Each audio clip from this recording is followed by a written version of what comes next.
সূরাতুল জিন। ছোটবেলা মনে করতাম এই সূরা পড়লে জিন আসে, পইরা শেষ করতাম মাগার জিন খুঁজে পাইতাম না। আহা, না, সূরাতুল জিন পড়লে জিন আসে না, এটা ভুয়া কথা। বিশ্বনবীর হাতে শুধু সাহাবীরাই বায়াত হয় নাই, বিশ্বনবীর হাতে জিনেরাও হাতে হাত রেখে বায়াত হয়েছে। সুবহানাল্লাহ পড়েন। বিশ্বনবী তায়েফের ময়দানে দাওয়াত দিতে গেলেন, তায়েফের ছেলেরা বিশ্বনবীকে আঘাত করে জর্জরিত করলো। নবীর মনটা বড্ড খারাপ। আল্লাহ বললেন, নবী মানুষের কাছ থেকে প্রত্যাখ্যাত হয়েছেন, আমার আরেকটা গ্রুপ আছে, ওইটা হচ্ছে জিনদের গ্রুপ। ওই জিনদের একটা গ্রুপ আপনার হাতে হাত রেখে বায়াত হয়ে যাবে। সুবহানাল্লাহ। তার মানে মানুষের নামেও সূরা। কি সুন্দর চ্যাপ্টার। সূরাকে ইংরেজিতে বলে চ্যাপ্টার। আমি মাঝে মাঝে চ্যাপ্টার বলে ফেলবো তো, যেন আপনারা বুঝেন সূরাকে ইংরেজিতে কি বলে। তাহলে বলেন তো কোরআনে কয়টা চ্যাপ্টার আছে? কথা বলেন। মাশাআল্লাহ, অনেক কিছু জানে দেখি। 11 বসাই দিলে তাফসীর করতে পারবে। কি সুন্দর আমাদের দেশ। শীতকালে এত ওয়াজ শুনছি, হ্যাঁ, এত ওয়াজ মানুষরা শুনে, এক একজন এক একটা মুফাসসিরে কোরআন। আলহামদুলিল্লাহ কইবেন না? পৃথিবীর কোন দেশে এত মুফাসসিরে কোরআন নাই, আল্লাহর কসম। এত কোরআনের বয়ান নাই, এত কোরআনের মাহফিল নাই। কোরআনের জন্য এত ত্যাগ, এত তিতিক্ষা, এত রক্ত আর কোথাও ঝরে না। চিল্লা এখন ঠিক কিনা? জিনদের নামেও সূরা, মানুষের নামে সূরা, কিন্তু কোন প্রাণীর নামে আল্লাহ সূরা টুরা দেয় নাই। সূরাতুল আনআম, সূরাতুল ফিল। ফিল মানে কি? হাতি। সূরাতুল, দেখছেন সূরাতুন নামল, পিঁপড়ার সূরা। সবচেয়ে স্থলের সবচেয়ে বড় সাইজের প্রাণীটার নামে আল্লাহ একটা সূরা দিলেন, সূরাতুল ফিল। ফিল মানে হাতি, হাতির নামে সূরা। স্থলের সবচেয়ে দৃশ্যমান আমরা যেটা দেখি, সবচেয়ে ছোট ধরনের প্রাণী পিঁপড়া, এটার নামেও সূরা দিলেন।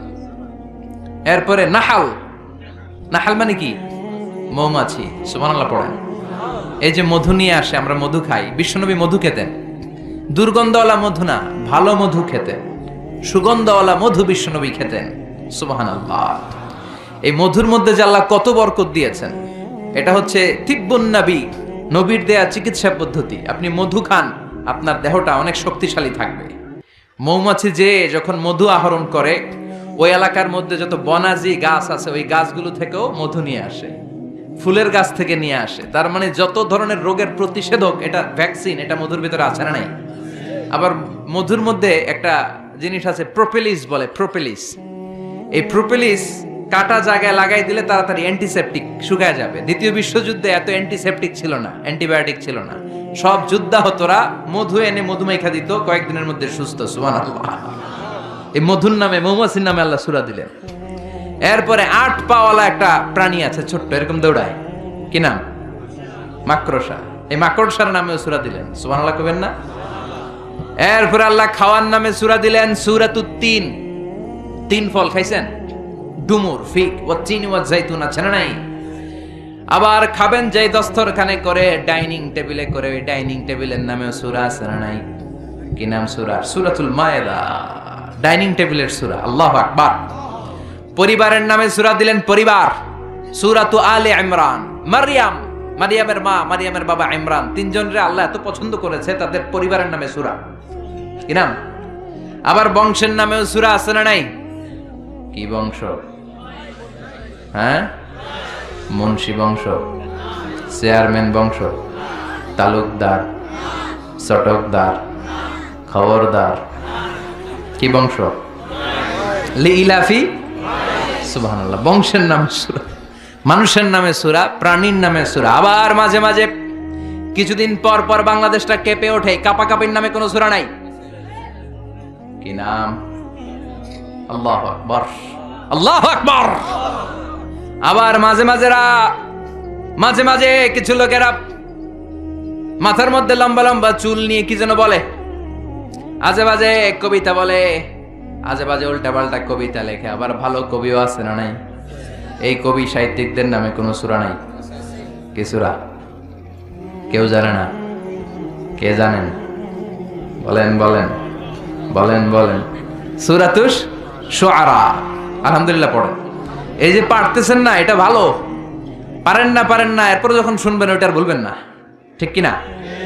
জাহান্নামের অবস্থা এত ভয়ঙ্কর হবে, জাহান্নামের ভেতরে লক্ষ লক্ষ কোটি কোটি কাফির মুশরিককে দেওয়ার পরেও জাহান্নাম বলবে হাল মিন মাজিদ, আরো আছে নাকি, আরো দাও।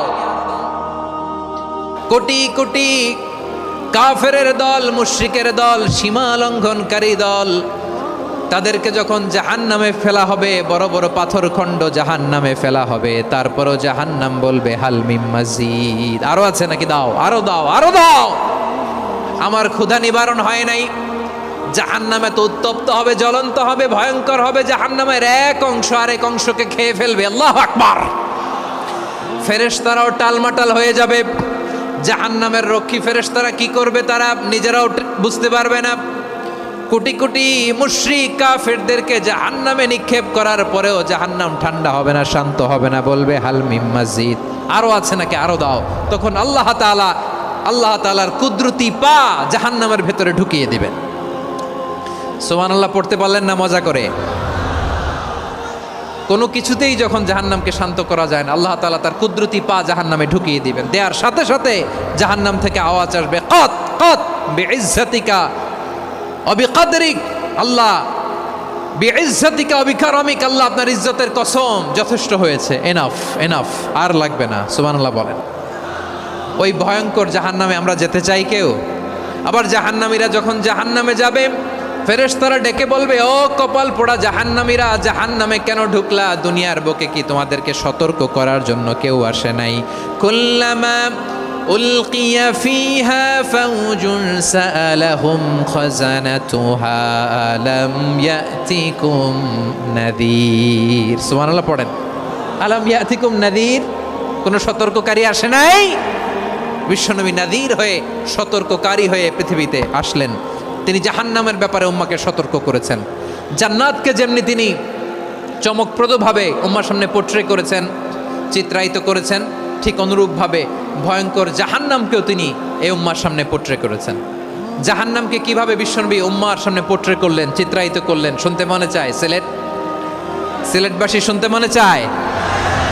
জান্নাতের কথা শুনে যেমনি জান্নাতে যাওয়ার ব্যাপারে আপনারা আগ্রহী হয়েছেন, জান্নাতের নাজ নেয়ামতের কথা শুনে, জান্নাতের ফিচার শুনে যেমনি জান্নাতে যাওয়ার ব্যাপারে আমরা উদ্বেলিত হয়েছি, উচ্ছ্বসিত হয়েছি, জাহান্নামের কথা শুনলে কিন্তু আমাদের কলিজা কেঁপে উঠবে। কিভাবে বিশ্বনবী পোট্রে করলেন? বিশ্বনবী বলেন, নারুকুম হাযিহিল্লাতী ইউকিদু ইবনু আদম জুজউন মিন ৭০ জুজআন মিন হাররি জাহান্নাম। ও আমার উম্মতেরা, তোমরা যে রান্নাঘরে যে আগুন দিয়ে রান্না করো, তোমরা কি ভেবেছো জাহান্নামের আগুন ওই রান্নাঘরের আগুনের মতো না? আপনারা কিচেনে যে রান্না করেন, রান্নাঘরের আগুন আর জাহান্নামের আগুন তো একই না? সিলেটের ভাইরা বুঝে থাকলে উত্তর দেন। কিচেনের রান্নাঘরের আগুন আর জাহান্নামের আগুন এক না? একরকম? বিশ্বনবী বলেন, জুজউন মিন ৭০ জুজআন মিন হাররি জাহান্নাম। জাহান্নামের আগুন দুনিয়ার আগুনের চেয়ে কমপক্ষে ৭০ গুণ বেশি তেজওয়ালা। জাহান্নামের আগুনকে আল্লাহ নাম দিয়েছেন নারুল্লাহ। এটা আল্লাহর আগুন, নারুল্লাহিল মুকাদা আল্লাতী তাত্তালিউ আলাল আফইদা, যেটা কলিজার মধ্যে যে ধরে যায়। দুনিয়ার আগুন হাতে লাগলে হাত জ্বলে, পায়ে লাগলে পা জ্বলে। জাহান্নামের আগুন দেহের যেই জায়গায় লাগুক না কেন, সাথে সাথে কলিজাটা জ্বলে ছাই হয়ে যাবে। নারুল্লাহিল মুকাদা আল্লাতী তাত্তালিউ আলাল আফইদা। জাহান্নামের আগুন গায়ে লাগলে আপনার কলিজা পুড়ে ছাই হয়ে যাবে। ওই জাহান্নামে আমরা যেতে চাই? আমরা তো সবাই মিলে নাশিদ গাইলাম, জান্নাতে আমরা একা যাব না, সবাই মিলে যাব। ওই জাহান্নাম থেকেও সবাই মিলে বাঁচার দরকার আছে না নাই?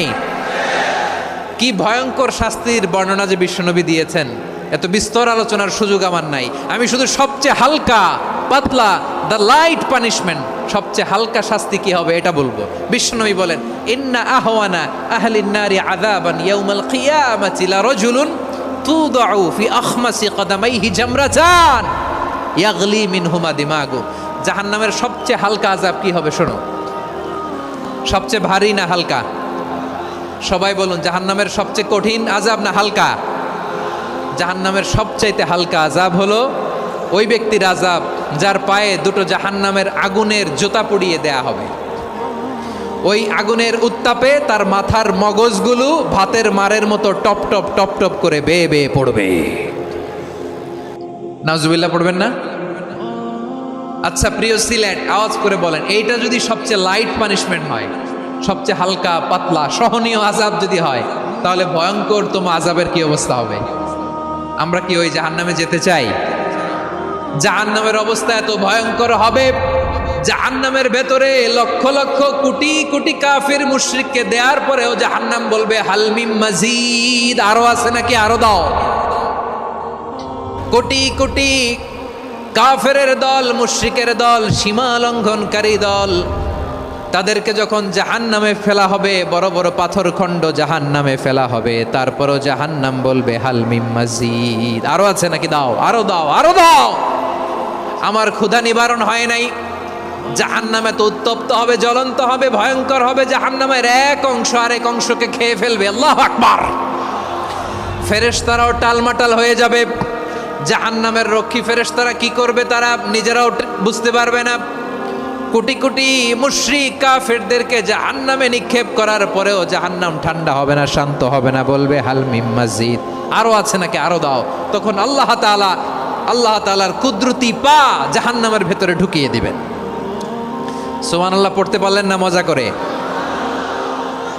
কোনো কিছুতেই যখন জাহান্নামকে শান্ত করা যায় না, আল্লাহ তাআলা তার কুদরতি পা জাহান্নামে ঢুকিয়ে দিবেন। দেওয়ার সাথে সাথে জাহান্নাম থেকে আওয়াজ আসবে, কত কত বিইজ্জাতিকা ওয়া বিকদরিক, আল্লাহ বিইজ্জাতিকা ওয়া বিকারামিক, আল্লাহ আপনার ইজ্জতের কসম, যথেষ্ট হয়েছে, এনাফ এনাফ, আর লাগবে না। সুবহানাল্লাহ বলেন। ওই ভয়ঙ্কর জাহান্নামে আমরা যেতে চাই কেউ? আমরা সব সময় ওই জাহান্নাম থেকে আল্লাহর কাছে পানাহা চাই। আওয়াজ করে বলেন ঠিক কিনা? আমরা মুসলিম, হিন্দু, বৌদ্ধ, খ্রিস্টান, পাহাড়ি, নৃগোষ্ঠী মিলেমিশে একাকার, আমরা সবাই মিলে বাংলাদেশ।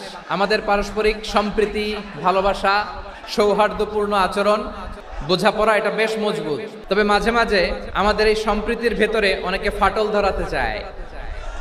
আমরা যে সুখে আছি, শান্তিতে আছে, এটা অনেকের ভালো লাগে না। দুর্বৃত্তদের ব্যাপারে আমাদের সাবধান থাকতে হবে, আমরা সংঘবদ্ধ থাকবো।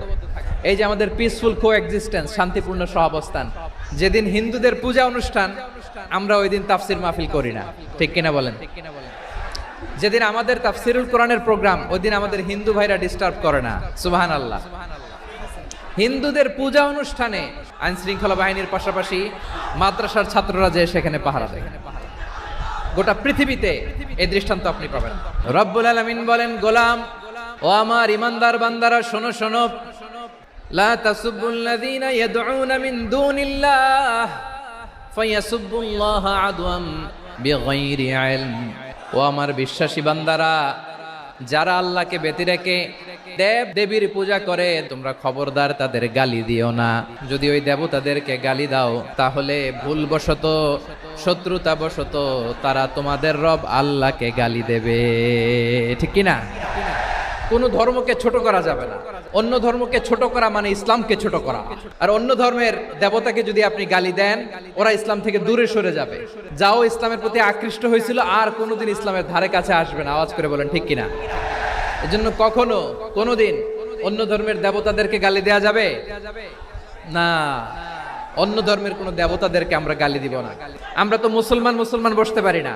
আমরা দুই মুসলিম ভাই একসাথে বসে চা খেতে পারি না, গল্প করতে পারি না। বিষ্ণু ইসলাম মুশরিকদের সাথে ট্রিটি করেছেন, হুদাইবিয়ার সন্ধি। এটাকে বলে সুলহে Hudaybiyyah, the peace agreement of Hudaybiyyah, শান্তি চুক্তি। মদিনায় যে বিষ্ণু ইসলাম মদিনা চার্টার করলেন, মদিনা সনদ। যে ওয়েস্টে, ইউরোপে, আমেরিকাতে তারা অনেক চার্টার করে, এই সব চার্টার মদিনা চার্টার থেকে কপি করা। আওয়াজ করে পড়েন সুবহানাল্লাহ। তাহলে অন্য ধর্মের প্রতি সব সময় ইসলাম সহনশীল, টলারেন্স। যদি আপনি দেখতে চান ইসলামের নবী বিশ্ব নবীর দিকে তাকান, ঠিক কিনা বলেন? আমরা তো সংখ্যালঘুদের রাইটস প্রোটেক্ট করার জন্য কত আইন বানাই, কত বৈঠক করি, কত সংবাদ সম্মেলন করি। বিষ্ণু সাল্লাল্লাহু আলাইহি ওয়াসাল্লাম সংখ্যালঘুদের রাইটসের ব্যাপারে, অধিকারের ব্যাপারে যে কথা বলেছেন, শুনলে আপনি অবাক হয়ে যাবেন। বিশ্বনবী বলেন, খবরদার জেনে রেখো, কেউ যদি কোনো সংখ্যালঘুর উপরে অত্যাচার করে, কোনো সংখ্যালঘুর প্রাপ্য থেকে যদি কেউ কাউকে ঠকায়, সংখ্যালঘুর উপর যদি কেউ কষ্ট দেয়, কোনো সংখ্যালঘুর সম্পদ যদি কেউ জোর করে কেড়ে নেয়, আমি কিয়ামতের দিন বিশ্বনবী ওই সংখ্যালঘুর পক্ষে আর ওই মুসলমানদের বিপক্ষে বাদী হয়ে দাঁড়াবো। আল্লাহু আকবার। আপনি নামাজি, আপনি মুসল্লি, আপনি হাজী সাহেব, তাহাজ্জুদ পড়তে পড়তে কপালে দাগ ফেলে দিছেন, আপনার প্রতিবেশী হিন্দু, ভাবছেন আমার তো পাওয়ার আছে ওর জমিটা দখল করি। বিশ্বনবী বলেন কিয়ামতের দিন ওই হিন্দুর পক্ষে তোর বিরুদ্ধে আমি বাদী হয়ে দাঁড়াবো। এখানেই শেষ না, বিষ্ণু ইসলাম আপনার অমুসলিম প্রতিবেশীর সাথে ভালো আচরণ করতে বলেছে।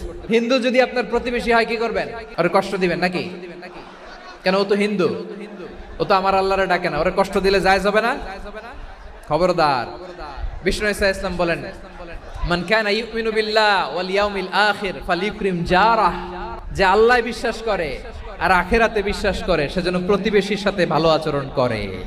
সুবহানাল্লাহ। প্রতিবেশী আস্তিক হোক নাস্তিক হোক, প্রতিবেশী মুসলিম হোক অমুসলিম হোক, যান অসুস্থ হইলে একটু আপেল নিয়ে যান, আঙ্গুর নিয়ে যান, কমলা নিয়ে যান, তাদের সাথে ভালো আচরণ করেন।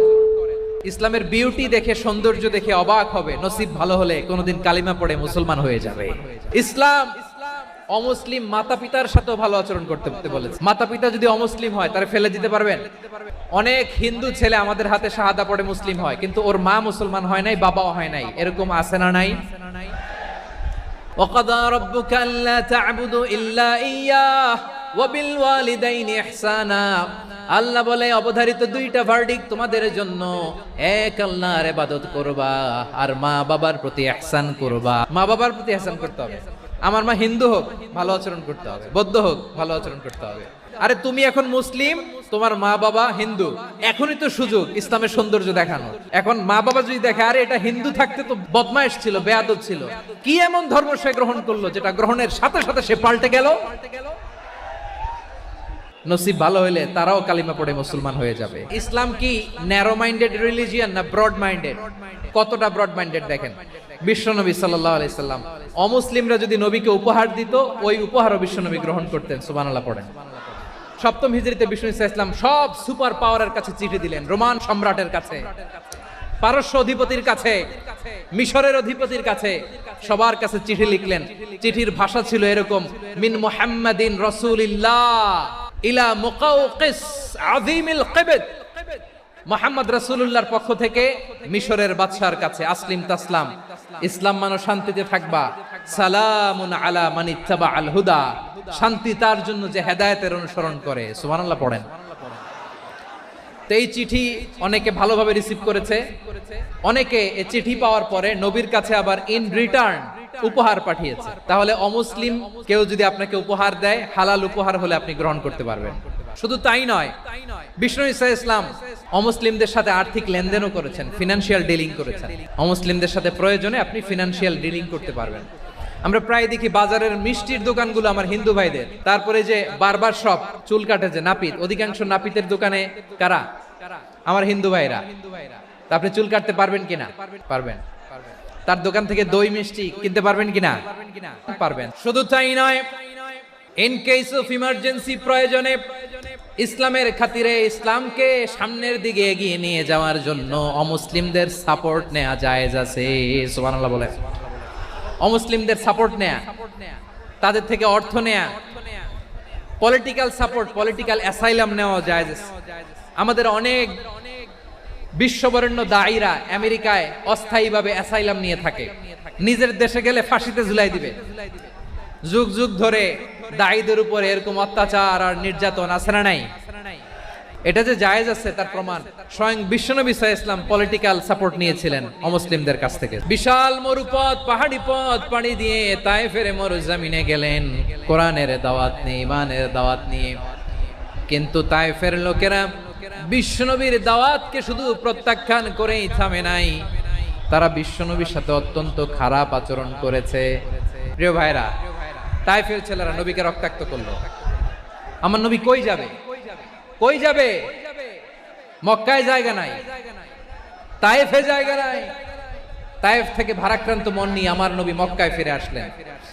বিশ্বনবী মক্কায় ঢুকতে পারেন না। মক্কার মরুভূমির দিকে তাকিয়ে, উপত্যকার দিকে তাকিয়ে বিশ্বনবী ধা ধা করে কাঁদেন, ঝরঝর করে। নবীর চেহারা মোবারক থেকে চোখের পানিগুলো বেয়ে বেয়ে পড়ে। আমার জন্মস্থান, আমার শৈশব, কৈশোর, যৌবন কেটেছে এই মক্কায়, আমার এলাকায় আমি ঢুকতে পারি না। বিশ্বনবী মক্কার অনতি দূরে দাঁড়িয়ে জায়েদকে পাঠালেন, জায়েদ যাও, দেখো কেউ আমাকে সাপোর্ট করার মতো আছে কিনা, যাও অমুকের কাছে যাও। সাইয়েদনা যায়েদ গেলেন, তারাও প্রত্যাখ্যান করে ফিরিয়ে দেয়। বিশ্বনবী বললেন যাও অমুক লোকের কাছে যাও, তিনিও প্রত্যাখ্যান করে ফিরিয়ে দিলেন। কেউ বিশ্বনবীকে আশ্রয় দিতে রাজি হয় না।